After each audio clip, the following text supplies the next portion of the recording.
Okay, so next you can see here we have the active resistance to the immune response. Everything I have explained you about this. The biofilm, this is a biofilm. You can see here the bacterial colony. Okay, this one.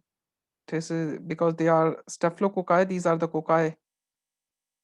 Staphylococci because they are present in the form of grapes, bunch of grapes. So that's why these are staphylococci. And again, this is a picture through which how the bacterial cells they can invade. Okay, so now next let's start about the inflammation. We have discussed till now about the bacteria, how the bacteria transmit, invade, and how the bacteria can cause inflammation.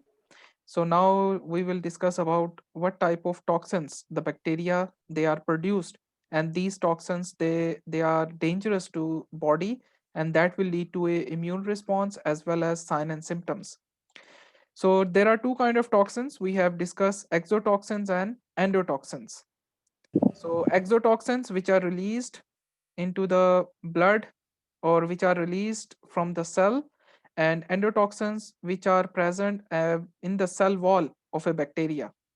So both exo and endotoxins they are dangerous and they can produce sign and symptoms or even death in the person, or that can lead to a death. So the exotoxins they are released by, majorly the exotoxins are released by the gram positive bacteria, but some gram negative bacteria they also secrete the exotoxins.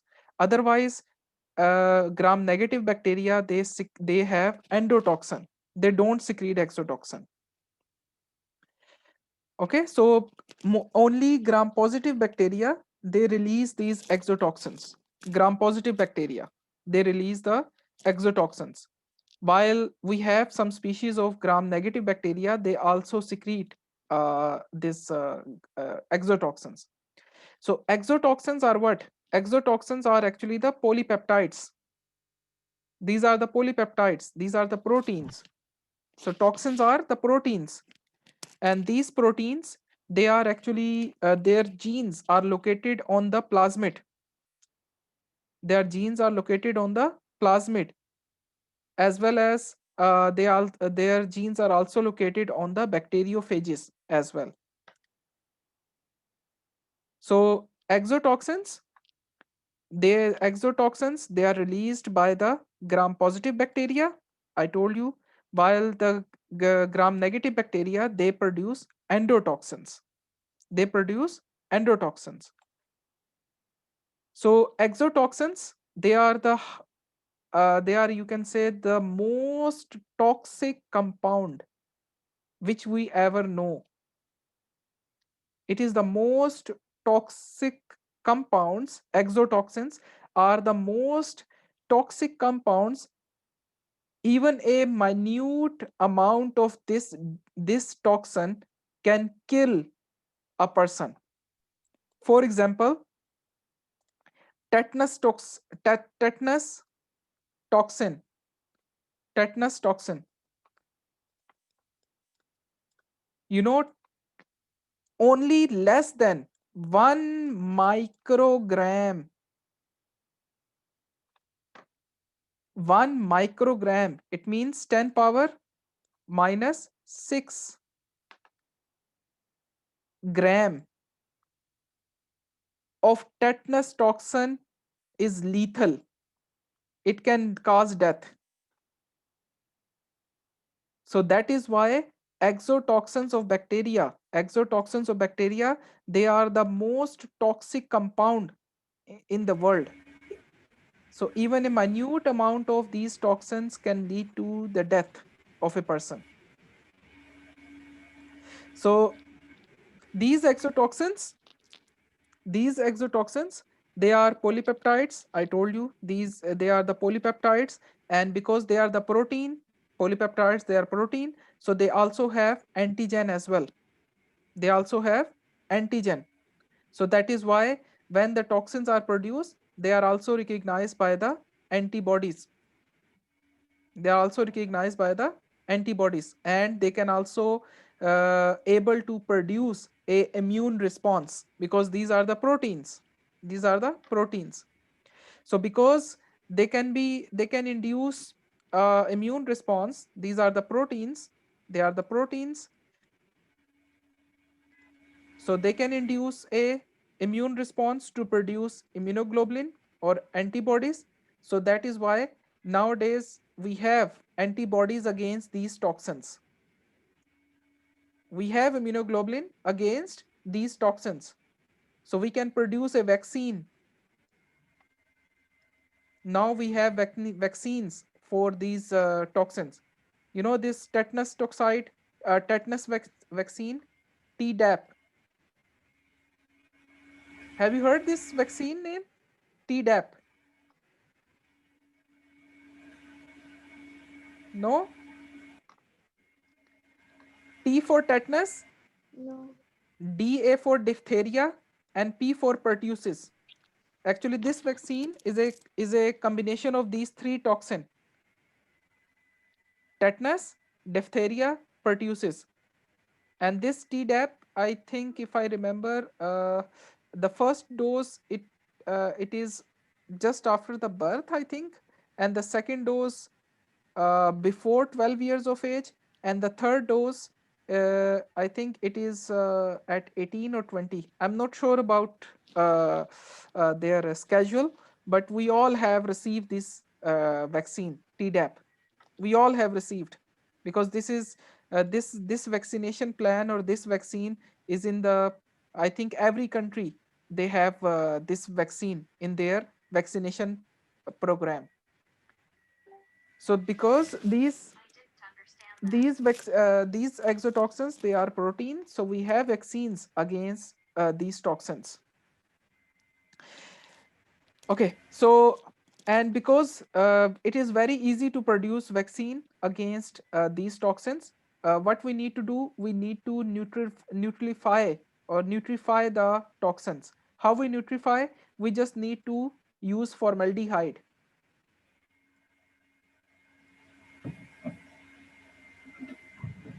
So just need a formaldehyde. So when we treat these toxin with formaldehyde, the toxin loss their toxic activity, but the toxin will be used as a vaccine. When we treat these toxins with formaldehyde, so after treatment with formaldehyde, these toxins lost their toxic activity, but these toxins can be helped to produce immunoglobulin in the body. So when we inject these toxins in the body, because these toxins are formaldehyde treated, so they cannot cause any disease, they cannot produce any response, or there is no any toxicity. Instead, they only increase the immunoglobulin, produce the immunoglobulin. So that's how we prevent from the disease in future. So this is how these exotoxins we can utilize for the vaccination. So these exotoxins, they are highly toxic, and the gram-positive bacteria, they majorly secrete these toxins. So exotoxins, they are released by the bacteria. They are released by the bacteria with a special structure that is we call a secretion system.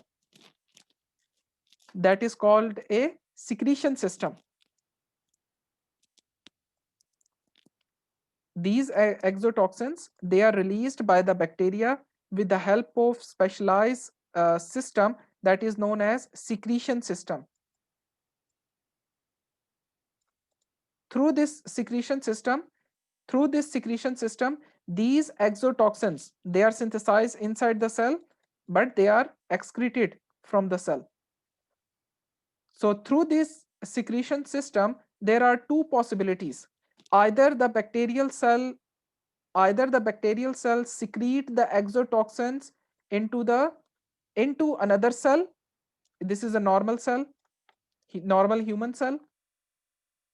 or either these toxins it is released within the interstitial spaces or the space between the cell or extracellular spaces.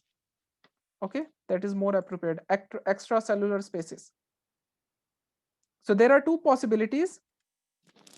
These secretion system, it secrete these immunoglobulins, sorry, these exotoxins either into the cell, or either they secrete these toxin into the extracellular spaces. Do you understand?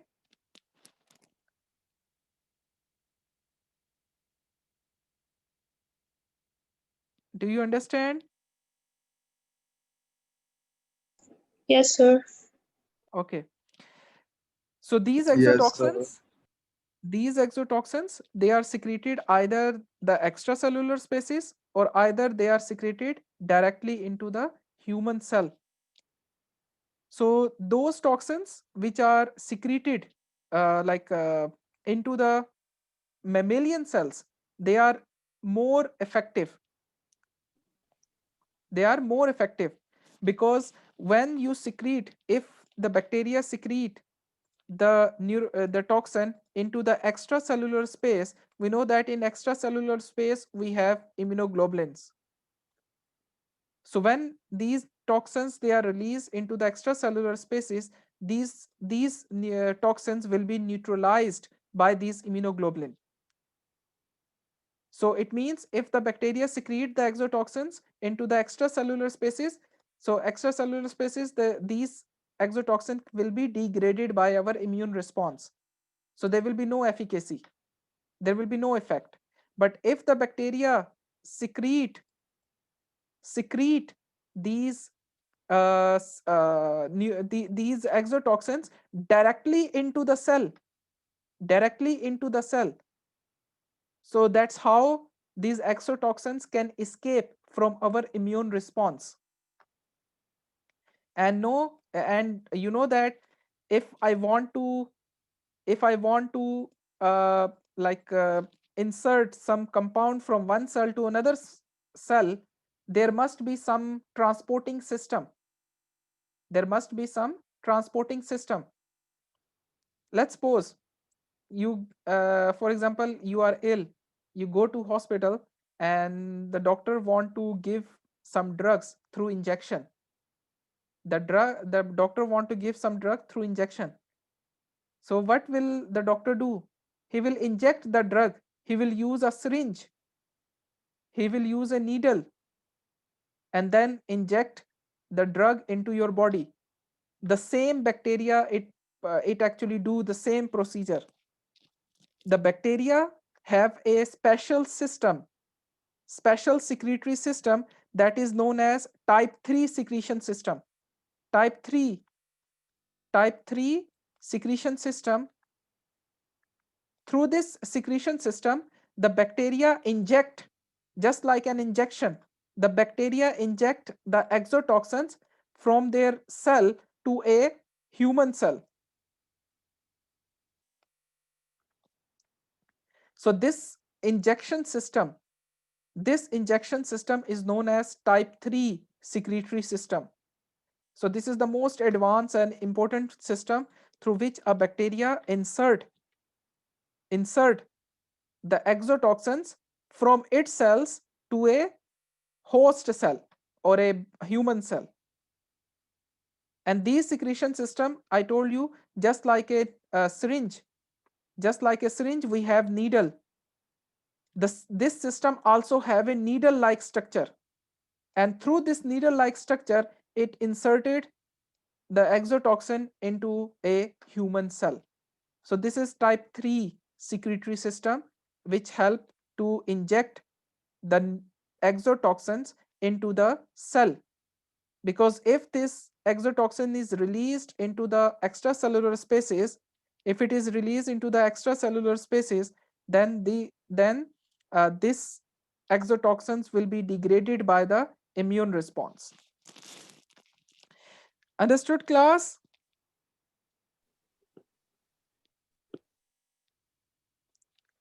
Yes. Yes, sir.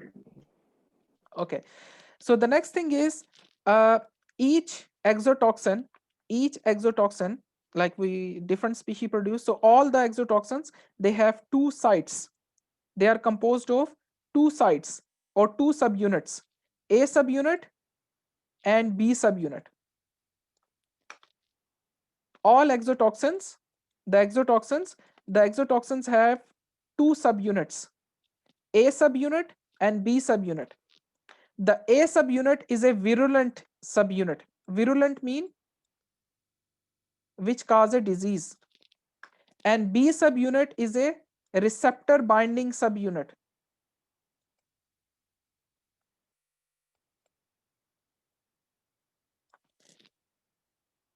So this exotoxin, it is released, and the B site, the B site is a receptor binding site. And remember that these exotoxins, they have specific receptors in different areas. Okay, so these B site, it only bind with a specific receptor. They cannot bind on all the cells. They only bind with their specific receptors. And once these uh, B site or B subunit bind with the receptor, when the B subunit binds with the receptor, it cause the entrance. It will lead to a entrance of A subunit into the cytoplasm of the host cell. As I told you, A is the virulent subunit. It causes a disease.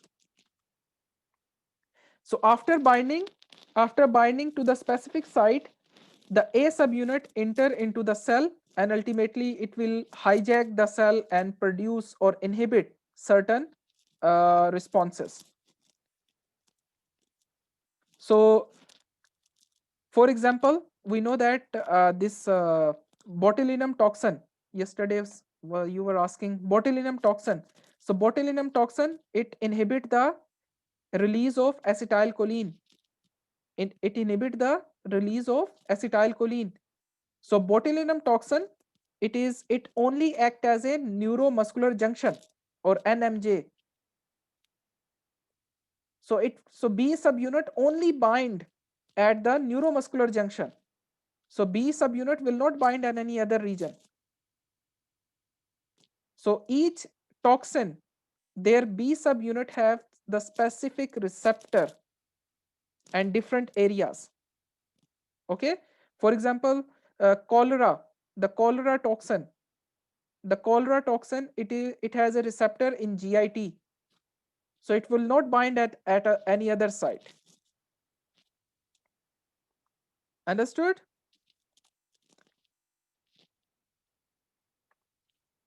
We have it. Okay, okay, okay. So these exotoxins, I have explained you that they have a like secreted by gram positive, have a strong toxicity. I have explained you that. Uh, the other features of these exotoxins, they are unstable at room temperature, above the temperature of 60 degrees. So they can be easily degraded because exotoxins are they are the proteins. So proteins are resist they are mm, temperature and heat labile, temperature and pH labile, so they can be degraded at high temperature. And these toxins can be converted into toxides. And I told you that we have antitoxins, immunoglobulins, we have vaccines, so we can produce the vaccine from these toxins. So we have different examples: neurotoxins, cytotoxins, enterotoxins. So because different B site, so B site have their different receptors. So these are the examples of exotoxins of different bacteria. But first, let me just explain this, then I will show you the examples. Okay, so how the pathogenesis occur, how this A subunit, it causes a disease in the cell. Remember, when the this toxin bind with the receptor, A subunit enter into the cell. So when A subunit enter into the cell, it actually it catalyze the addition of adenosine diphosphate ribose in the human cell, or we can say ADP ribosylation. The A subunit, it catalyze the addition of ADP ribose in the protein. And what is ADP ribosylation? ADP ribosylation is responsible for protein production. ADP ribosylation is important for protein synthesis. Here in this picture, you can see this is an example of diphtheria toxin. In diphtheria toxin, it binds with the receptor. A subunit enter into the cell where it binds with the elongation factor 2. After binding with the elongation factor 2 of the cell, that is responsible for protein synthesis, it catalyze, it modify the ADP ribose addition. So that will lead to a inhibition of protein synthesis. Let me explain this. When the A subunit enter into the cell, this A subunit, it catalyze the adenosine diphosphate ribose ribosylation or addition of ADP ribose in the elongation factor. But when you modify this ADP ribosylation of a elongation factor 2, this elongation factor 2, it is actually a essential factor which is required for protein synthesis. So when you modify the elongation factor 2 by modifying the ADP ribosylation, that will lead to a protein synthesis inhibition. So remember this, some toxins, although all the toxins, the A subunit, it catalyze this reaction and they modify the elongation factors. All the toxins, their A subunit, they modify this ADP, adenosine diphosphate ribosylation, and they modify this elongation factor 2. But remember, the modification of elongation factor 2 can produce two type of response. Either the modification lead to inactivation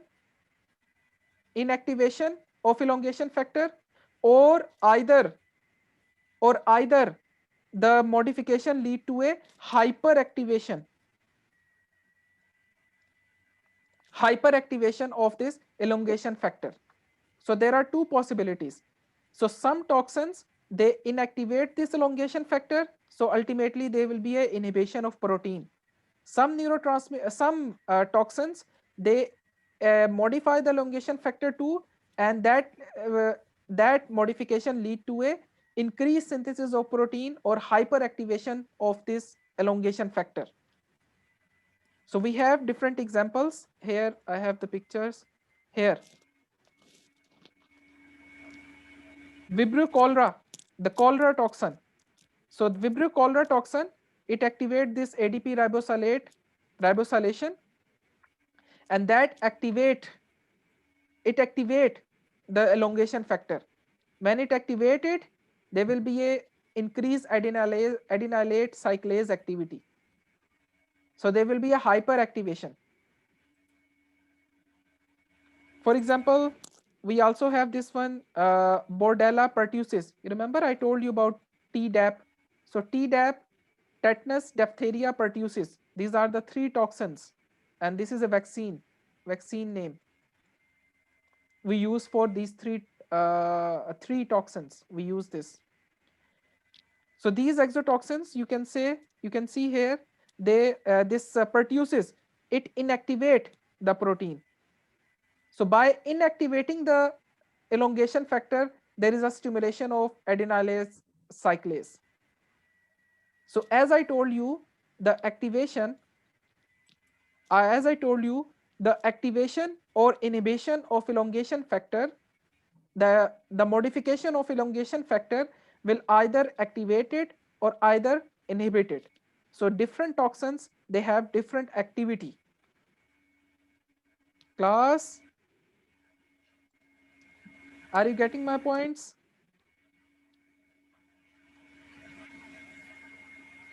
Yes. Yeah. So for example, I was giving you the example of here Vibrio cholera. You know that the cholera, it cause what? It cause watery diarrhea or diarrhea. It cause diarrhea. So when the cholera toxin, it activate the elongation factor, there will be a stimulation of adenylyl cyclase activity. So more adenylyl cyclase activity, there will be more conversion of ATP to cyclic AMP. So more cyclic AMP activity will lead to a diarrhea. Diarrhea. So that's how this toxin can cause diarrhea. So now do you understand about how these toxin can cause a disease or symptom? Yes, class.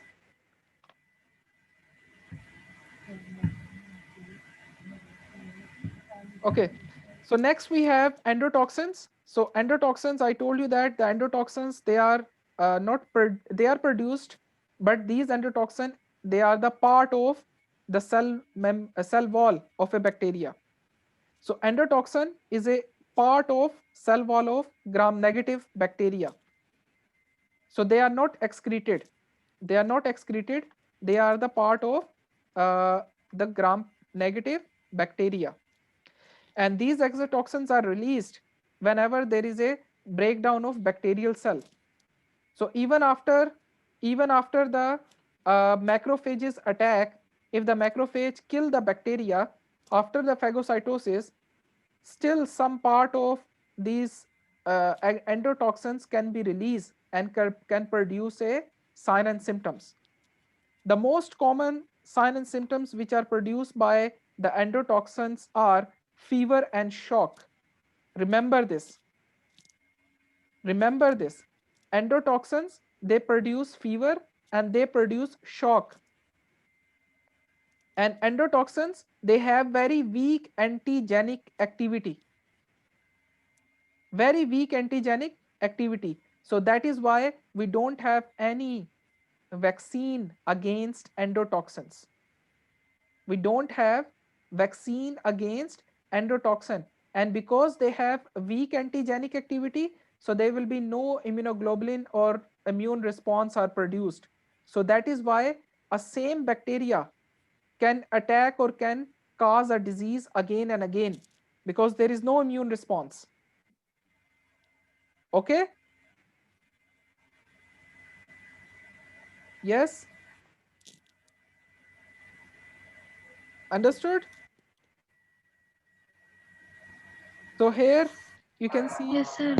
uh, the shape of the these we know that the lipopolysaccharide, that is actually endotoxin. So endotoxins are located in the lipopolysaccharide, that is lipid A molecule. That will cause a provoke that will lead to a shock or fever. Class, I have, I think, 7 minutes left, and I don't think so I will be able to finish this topic today. So we will finish this topic during the next lecture. Okay, and we will start a new chapter as well during the next class, because I need to take your attendance. Okay.